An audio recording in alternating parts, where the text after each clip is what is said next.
अस्सलाम वालेकुम, welcome to my YouTube channel. आज हम लोग कॉस्ट अकाउंटिंग चैप्टर नंबर 3 की एक्सरसाइज नंबर 5 को सॉल्व करेंगे। एक्सरसाइज नंबर 5 में हमें कह रहे हैं हम लोगों ने हमारे पास कुछ डेटा मौजूद है, ठीक है। इससे हम लोगों ने जो है वो जैसे कि देखिए हमारे पास यहाँ पे है अक्टूबर 31 को, ठीक है। अक्टूबर 31 19 डैश है, ठीक है। डैश का मतलब है यहाँ पे हम लोगों ने कोई से भी साल रख लेना है, ठीक है। कोई एक हम लोगों को स्पेसिफिक ईयर जो है वो नहीं बताया। तो हमारे पास अब कुछ मौजूद है डेटा, जैसे कि मटेरियल है, ठीक है। हमारे पास मटेरियल अवेलेबल है, इसमें हमारे पास डायरेक्ट लेबर है, ठीक है। अब डायरेक्ट लेबर यहाँ पे हमारे पास जैसे कि आप लोगों को नजर आ रहा होगा, हमारे पास दो डिपार्टमेंट है, ठीक है। जैसे हमारे पास डिपार्टमेंट ए एंड बी, इस तरह हमारे पास जो FOH है, ठीक है, उसको भी हम लोगों ने दो डिपार्टमेंट के थ्रू हम लोगों ने जो है वो इसको क्वेश्चन को सॉल्व करना है। हमारे पास जो इसका नेक्स्ट आता है, नेक्स्ट हमारे पास इसका ये आ रहा है, ठीक है। जैसे कि हमारे पास यहाँ पे कुछ एंडिंग और कुछ ओपनिंग इन्वेंट्रीज भी हमारे पास मौजूद हैं, ठीक है। और साथ में हमारे पास जो मौजूद है रिक्वायरमेंट है वो हमें कह रहे हैं कि हम लोगों ने टोटल मैन्युफैक्चरिंग कॉस्ट, ठीक है, cost of good manufactured and cost of good sold, ये हम लोगों ने मालूम करना है। अब हम लोग फर्दर अपने क्वेश्चन को कंटिन्यू करते हैं। हमारे पास आता है डायरेक्ट मटेरियल, ठीक है। तो डायरेक्ट मटेरियल इनटू प्राइसेस जो है वो हमारे पास सबसे पहले इसकी अमाउंट आ जाएगी।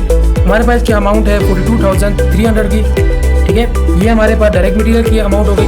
नेक्स्ट हम लोगों ने जो है वो डायरेक्ट लेबर, हमारे पास दो डिपार्टमेंट है, तो हमारे पास दो डिपार्टमेंट के हम लोगों ने डायरेक्ट लेबर इस तरीके से मालूम करना। ये हमारे पास जो आप लोगों को नजर आ रहा है, ठीक है, इसके मुताबिक। तो हमारे पास जो है वो सबसे पहले यहाँ पर डिपार्टमेंट आता है ए का जब इस टाइम पे हम लोगों ने इसको मल्टीप्लाई किया इसमें, तो हमारे पास आता है 47,775, ठीक है। ये हमारे पास आ गया एक का। और नेक्स्ट हमारे पास इसका आता है, जो नीचे हम लोगों ने मल्टीप्लाई किया, हमारे पास इसका बनता है 82,950, ठीक है। ये हमारे पास दो के अमाउंट बनती है। अब यहाँ पे हमारे पास इन दोनों के जब हम लोगों ने प्लस किया तो हमारे पास इसकी अमाउंट बन जाएगी 130,725, ये हमारे पास अमाउंट बन गई है। अब नेक्स्ट हम लोगों ने यहाँ पे करना है कि देखिए हमारे पास जो FOH है, ठीक है, फैक्ट्री ओवरहेड कॉस्ट, उस भी हमारे पास दो डिपार्टमेंट के अलग अलग रेट है, ठीक है। हमारे पास जो लेबर आवर्स हैं वो सेम है, और जो हमारे पास आगे इसके वो आते हैं रेट आते हैं वो हमारे पास चेंज है। तो हमारे पास इससे बन जाता है 30,625, ठीक है, इससे आती है। और नीचे वाले जब हम लोगों ने किया तो हमारे पास आता है 41,475, ये हमारे पास आ गया, हमारे पास ये आ गया फैक्ट्री ओवरहेड। अब जब हम लोगों ने इन दोनों को आपस में प्लस किया है तो ये हमारे पास अमाउंट देता है 72,100, ठीक है। ये हमारे पास इसकी अमाउंट आती है। यहाँ पे आके देखें हमारे पास जो कॉस्ट ऑफ गुड मैन्युफैक्चर थी, ठीक है, या टोटल मैन्युफैक्चरिंग कॉस्ट TMC या TFC, ये हम लोगों ने जो है वो मालूम कर लिए। अब हमारे पास नेक्स्ट दूसरी रिक्वायरमेंट क्या है? दूसरी रिक्वायरमेंट हमारे पास है कि हम लोगों ने TMC और TFC हमारे पास मौजूद है, तो हमने कॉस्ट ऑफ गुड मैन्युफैक्चर बना लिया। तो हमारे पास जब TMC और TFC मौजूद आ गई है तो हमारे पास इसमें सबसे पहले वर्क इन प्रोसेस की ओपनिंग इन्वेंट्री है। जैसे कि मैंने आप लोगों को प्रीवियस बताया था, हमारे पास वर्क इन प्रोसेस की ओपनिंग इन्वेंट्री कौन सी थी। अब हम लोगों ने इसको सिंपल प्लस कर देना है, 17,300 हमारे पास इसकी ओपनिंग इन्वेंट्री आती है। नेक्स्ट हमारे पास इसकी आती है, जब हम लोगों ने दोनों को प्लस किया है, ठीक है, TMC को और हम लोगों ने opening inventory work in process की जब हमने प्लस की है तो ये हमारे पास इसकी अमाउंट बन जाती है कि cost of good put into process, ठीक है, या cost of direct material put into process. अब हम लोगों ने इससे माइनस करना है, क्या माइनस करना है? Ending inventory. तो एंडिंग इन्वेंट्री हमारे पास है 19,425, ये हमारे पास इसकी क्या है? ये हमारे पास इसकी एंडिंग इन्वेंट्री है। जब हम लोगों ने इसको माइनस कर लिया तो ये हमारे पास आ जाता है 243,000। कॉस्ट ऑफ गुड मैन्युफैक्चर तक हमारे पास इतने कॉस्ट जो है वो अभी तक इनकर्ड हो चुकी है।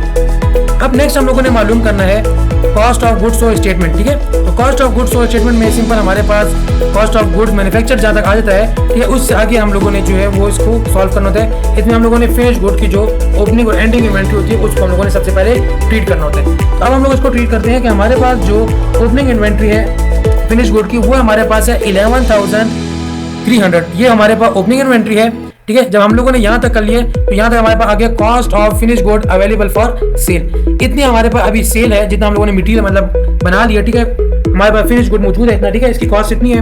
अब हम लोगों ने वो कॉस्ट माइनस करनी है कि जो हमारे पास ये साल एंड हुआ है तो हमारे पास वो मटेरियल या वो फिनिश गुड हमारे पास अभी तक स्टोर में अवेलेबल थी जो अभी तक सेल नहीं हुई। तो हम लोगों ने इसके अमाउंट को जो है वो माइनस करेंगे, वो हमारे पास है 9,400, ये हमारे पास आके एंडिंग इन्वेंट्री। ओके फ्रेंड, अभी तक हमारे पास इस क्वेश्चन की 3 रिक्वायरमेंट थी और इस रिक्वायरमेंट को हम लोगों ने अभी कंप्लीट कर लिया है।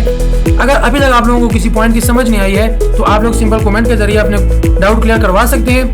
आज के लिए इतनी ही क्लास, इंशाल्लाह मिलते हैं अपने आने वाले लेक्चर में।